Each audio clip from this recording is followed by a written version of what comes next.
Mixie ஜாரில் half boil சேர்த்து பாருங்கள். இனிமேல் கடையில் அதிக காசு கொடுத்து வாங்க தேவையில்லை. வாங்க ஃப்ரெண்ட்ஸ், இது எப்படி பண்ணுறதுன்னு பார்க்கலாம்.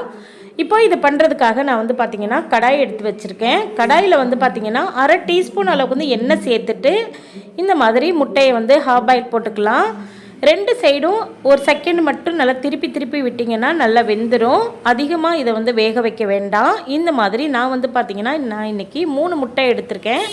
3 முட்டையை இந்த மாதிரி ஹாஃப் பாயில் போட்டு ரெடி பண்ணிவிட்டேன். மிக்ஸி ஜாரில் வந்து ஒரு டீஸ்பூன் அளவுக்கு வந்து மிளகு, 5 பல்ல அளவுக்கு வந்து பூண்டு சேர்த்துக்கலாம். பூண்டை உரிச்சிட்டு சேர்த்துக்கோங்க. இது கூட நம்ம வந்து பொரிச்சு எடுத்த ஹாஃப் பாயில் வந்து சேர்த்துக்கலாம்.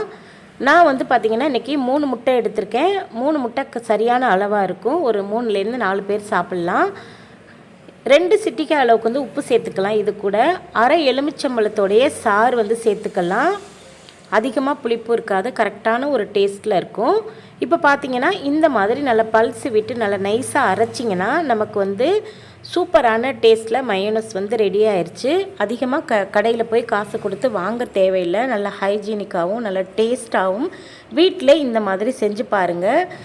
ஒரு சில பேர் பச்சை முட்டை சேர்ப்பாங்க, ஒரு சில பேர் அவிச்ச முட்டை சேர்ப்பாங்க. இது ரெண்டுமே இல்லாமல் இந்த மாதிரி ஹாஃப் பாயிலில் செஞ்சு பாருங்கள். டேஸ்ட்டு பிரமாதமாக இருக்கும். கண்டிப்பாக செஞ்சு பாருங்கள்.